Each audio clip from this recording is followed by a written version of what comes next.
Saudari-saudaraku yang terkasih, berjumpa kembali bersama saya Romo Antoro dalam Renungan Harian, Selasa 3 Agustus, hari biasa pekan ke-18.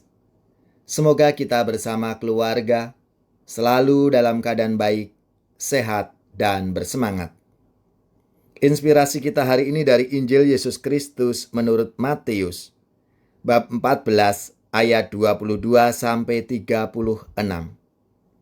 Marilah kita mengawali renungan kita dengan tanda kemenangan Kristus.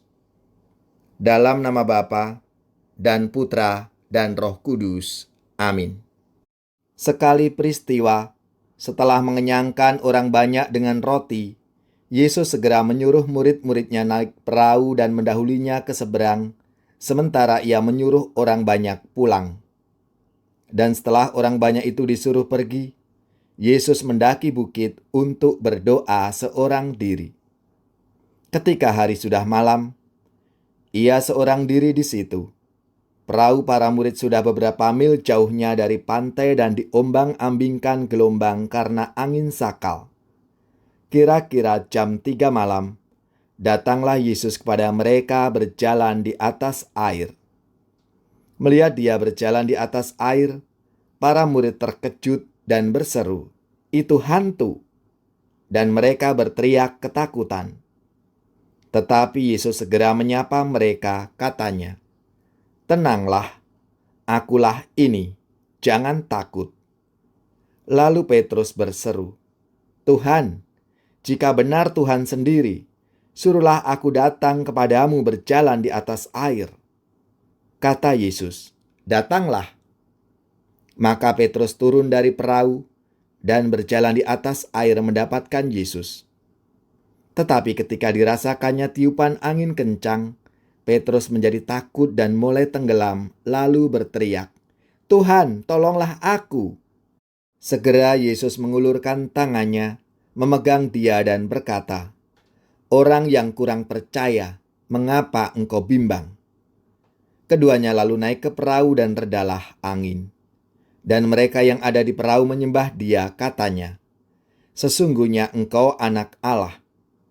Setibanya di seberang, mereka mendarat di Genesaret. Begitu Yesus dikenal oleh orang-orang setempat, mereka memberitahukannya ke seluruh daerah itu. Maka semua orang sakit dibawa kepadanya.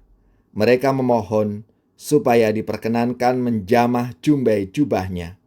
Dan semua orang yang menjamah dia menjadi sembuh.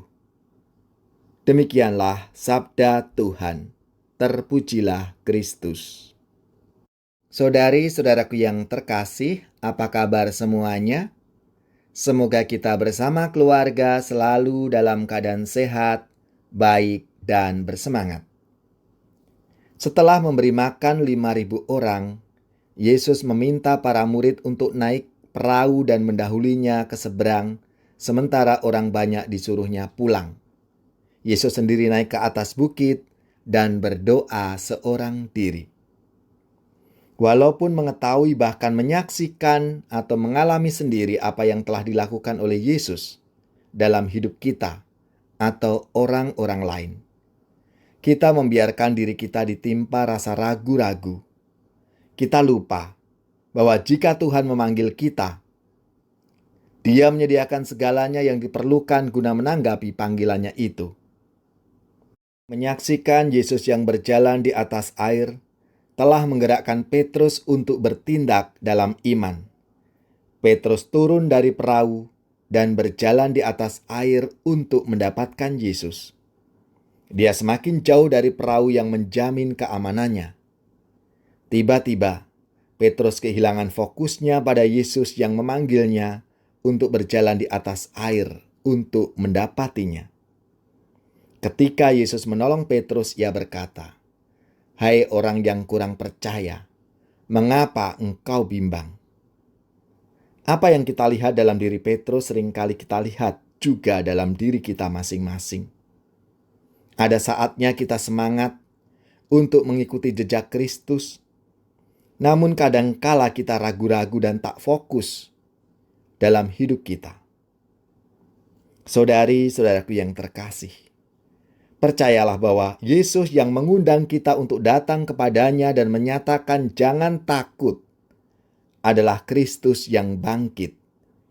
Ia yang akan membebaskan, menyembuhkan, memperkuat diri kita, dan menopang kita terus selagi kita berjalan di atas air kehidupan yang bergelombang akibat badai. Ini adalah janji yang akan terwujud dalam semua orang yang mau berjalan dalam iman.